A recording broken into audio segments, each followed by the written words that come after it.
There are some people you spend a few years with and eventually forget. There are others who remain somewhere inside you, even after decades have passed, even after the photographs have faded, even after both of you have built completely different lives. For Lee Majors, that person was Farrah Fawcett. For years, he rarely spoke about what happened between them in a way that turned their history into a public spectacle. He didn't write a tell-all book. He didn't spend decades attacking the man who eventually became Farrah's partner. And he never seemed interested in convincing the world that he was the victim. Instead, he did something much harder. He kept living. He kept working. He kept showing up. And he carried one particular chapter of his life quietly. Now, at 87, the story of the woman Lee Majors could never completely forget looks very different when you know everything that came before it. Because before Lee Majors became the Bionic Man, before millions knew his face, before television turned him into one of the most recognizable stars in America, he was simply Harvey Lee Urey, a boy who learned very early that life could take everything away without warning. He was born on April 23, 1939, in Wyandotte, Michigan. His father died in a steel mill accident before Lee was even born.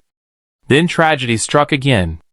His mother was killed by a drunk driver when he was only 18 months old. Before he was old enough to understand what an orphan meant, Lee had already become one. He was raised in Middlesboro, Kentucky, by an aunt and uncle who became his family and gave him a home. But there was something they could not give him: the truth. As a teenager, Lee discovered that truth in the most unexpected place imaginable.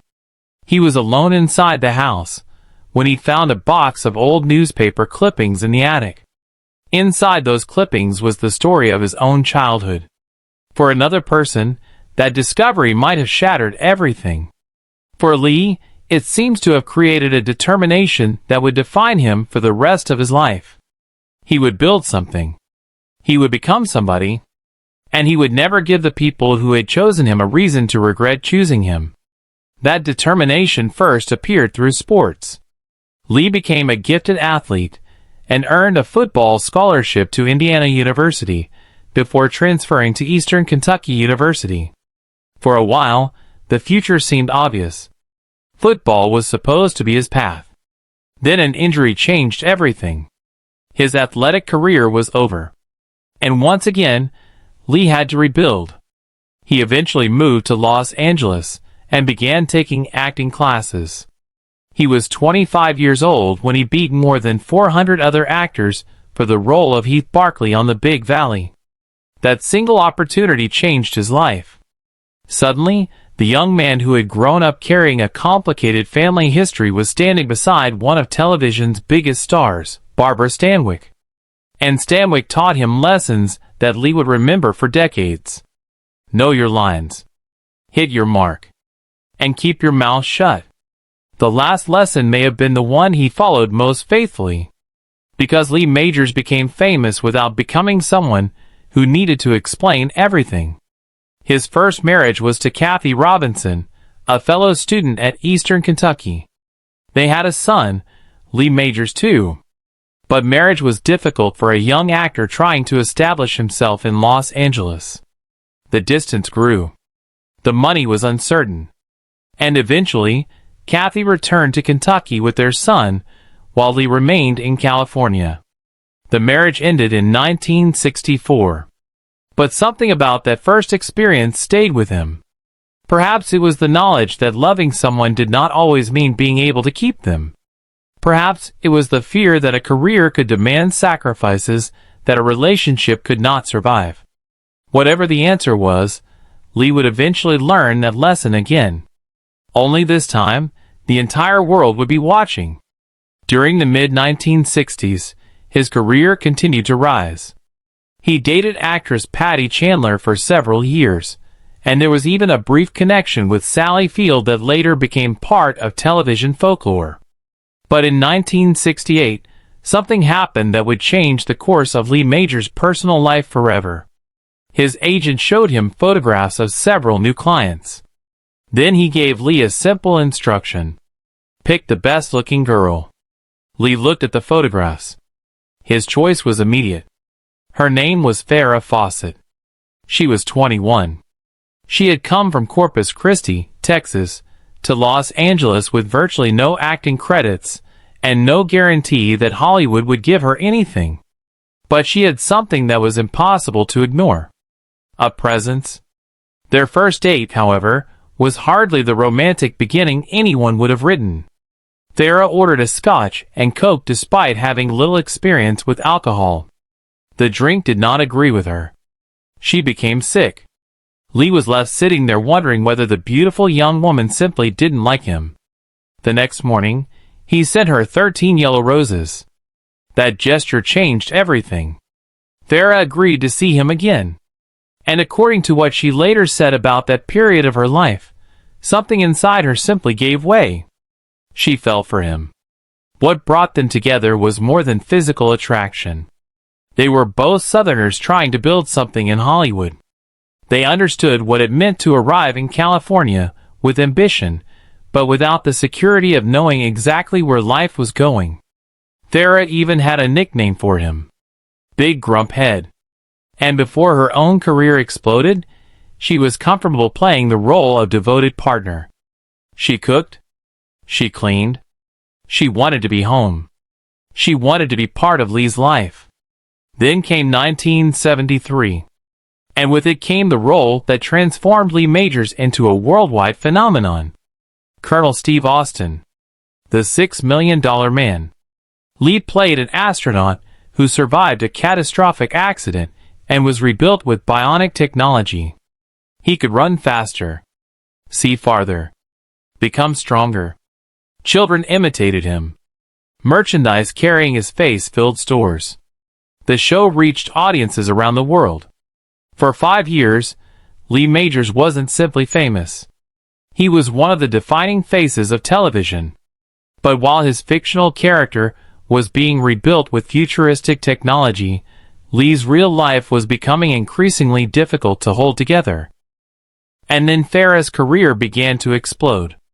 In 1976, Charlie's Angels arrived. Farrah played Jill Monroe. And almost overnight, the woman Lee had met when she was an unknown actress became one of the most recognizable women on the planet. The famous poster followed. Farrah in a red swimsuit. Her hair flowing. Her smile unforgettable. The image sold millions of copies and became one of the defining photographs of the era. And there was an almost unbelievable detail behind it. Lee Majors had chosen the photograph. He had seen the image and believed it was the one. He supported her career. He opened doors for her. He even helped secure her an appearance on one of his own television projects when she was still establishing herself. He wanted her to succeed. He wanted people to see that she had more to offer than a beautiful face. And when Charlie's Angels made her famous, he encouraged her to pursue movies. He wanted Hollywood to take her seriously as an actress. But there was a price to that success. A price neither of them could fully see when they were still in love. Their schedules became impossible. Lee could spend 14 hours on one set. Farrah could spend 14 hours on another. One day apart became several. Several became weeks. Weeks became months. And eventually, the marriage existed more in memory than in daily life. Lee later described one particularly painful period by saying that he saw her only about 2 weeks during an entire year. Think about that. Two people can still be married on paper while living almost completely separate lives. And that was what happened. The irony was brutal. The man who had helped open doors for Farrah was now watching those same doors lead her farther away. He had encouraged her to leave Charlie's Angels after the first season. She followed her ambition. But the film opportunities that came afterward did not immediately deliver the success either of them had imagined. She faced legal trouble with the television producers. Her professional path became uncertain. And Lee began to confront an uncomfortable thought. Had he helped create the very situation that was destroying their marriage? He later expressed that fear in words that revealed how complicated his feelings had become. He wondered whether, in some way, he had helped create a monster. But even then, he couldn't bring himself to truly blame her. Because this wasn't a story about one person suddenly becoming cruel. It was a story about two people becoming famous in different directions. By 1979, the separation was no longer something either of them could ignore. And then came the moment that would permanently change the story. Toronto. Lee was there filming The Last Chase. During that time, he reconnected with an old friend, Ryan O'Neal. The two men had known each other years earlier, before either had become quite as famous as they would eventually become. The friendship returned naturally. They talked. They remembered old times. And then Lee made a request that would haunt the story for decades. Farrah was alone in Toronto. So Lee asked Ryan to take her out to dinner. It sounded harmless. Almost painfully ordinary. A friend asking another friend to keep his wife company while he was away. But sometimes the decisions that change our lives don't look dangerous when we make them. Ryan apparently hesitated. He knew there was something complicated about the situation. He didn't immediately call Farrah. Then an opportunity came along. A concert. An artist Farrah liked. And that became the reason for the phone call. Dinner led to something more. And something more became a relationship. Lee didn't discover what was happening because someone sat him down and told him the truth. He found out from the outside. Eventually, he called Ryan himself. He asked him to step back. To stop. But Ryan's answer was devastatingly simple. He couldn't. He loved her. There are moments when a marriage ends long before the paperwork is signed. This was one of those moments. Lee had spent years trying to help Farrah build a career. He had chosen the photograph that helped make her an icon. He had encouraged her ambitions. He had believed in her. And now the woman he loved was falling in love with someone else. The public eventually learned pieces of the story. But Lee never seemed interested in turning his heartbreak into revenge. At one point, he admitted something far more revealing than anger. He was lonely. He was miserable without her. That wasn't the voice of a man trying to win a public relations battle. That was simply a man admitting that he had lost someone he still wanted. The divorce became final on February 16, 1982. And then Lee did what he had always done when life hurt him. He went back to work. While his personal life was collapsing, his professional life was entering another remarkable chapter. The Fall Guy. Lee played Colt Seavers, a Hollywood stuntman who also worked as a bounty hunter. It was physical. It was adventurous. It was funny without requiring Lee to become someone he wasn't. He also performed the show's theme song, The Unknown Stuntman. The series lasted 5 seasons. And once again, Lee Majors had proven that he wasn't a one-show wonder. The Big Valley had made him known. The $6 Million Man had made him a global star. The Fall Guy proved that he could survive another decade at the center of television. But professionally successful people can still carry private wounds. In 1988, Lee married Karen Velez. They had 3 children. That marriage eventually ended in 1994. Then came another phase of his life. Quieter. More private. Less interested in Hollywood's constant noise. Lee spent years living away from the center of the entertainment industry. He wasn't necessarily disappearing. He was simply stepping away. And eventually, he found another kind of happiness. In 2002, he married Faith Cross. She was considerably younger than him, and the age difference attracted predictable attention. But time answered the critics. Their marriage endured. More than 2 decades passed. And the man who had once experienced one of Hollywood's most painful relationship breakdowns had finally found a relationship that gave him stability. But there was one name from the past that never completely disappeared. Farrah. Years passed. Their lives moved in separate directions. Yet whatever bitterness might have existed at the height of their separation seemed to soften with time. Then, in 2009, something happened that changed the meaning of their entire history. Farrah was dying from cancer. On her 62nd birthday, Lee picked up the phone. He called her. They talked for approximately 40 minutes. 40 minutes. After everything. After the marriage. After the separation. After Ryan. After decades of living separate lives. He still called. And they talked. There was no television audience. No red carpet. No magazine photographer. No publicist.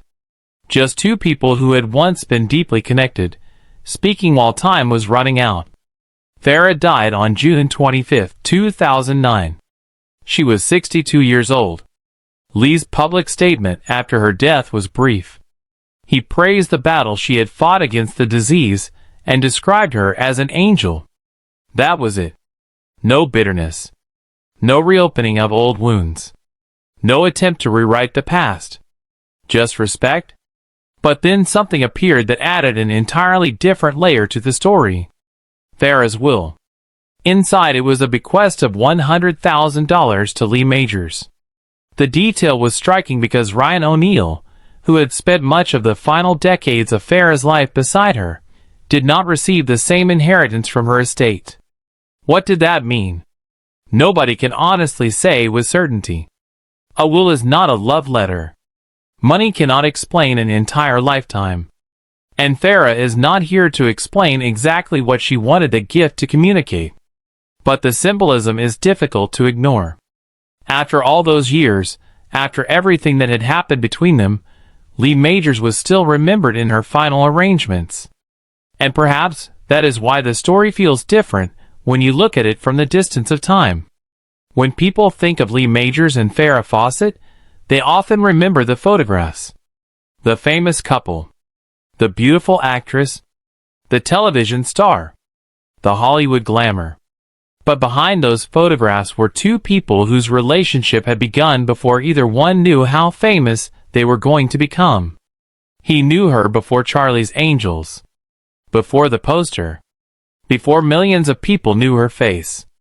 He knew the young woman who had ordered a drink she couldn't handle on their first date. He knew the woman who wanted to cook dinner and be home. He knew her before Hollywood transformed her public identity. And perhaps she knew him in a way few people ever could. She knew the man behind Colonel Steve Austin. The man behind the impossible strength.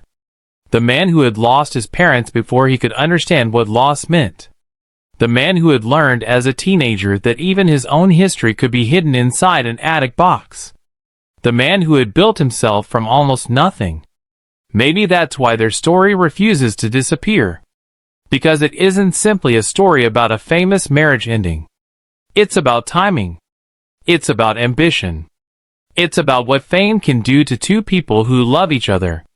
And perhaps most of all, it's about the strange truth that sometimes loving someone does not mean you get to keep them. Lee Majors could have spent the rest of his life telling the world what Farrah did to him. He could have made himself the wounded hero of the story. Instead, he kept quiet. He worked. He married again. He raised a family. He continued appearing on television and in films. He watched younger generations discover the characters that had made him famous. And when The Fall Guy returned to theaters decades later, Lee appeared in a cameo, acknowledging a piece of his own history without desperately trying to reclaim it. That restraint tells you something about the man. Lee Majors has never seemed particularly interested in proving that he won. Maybe because he understands that some losses don't have winners. There was no victory in losing Farrah. There was no victory in seeing another man become the person she chose. And there was no victory in pretending the relationship never mattered.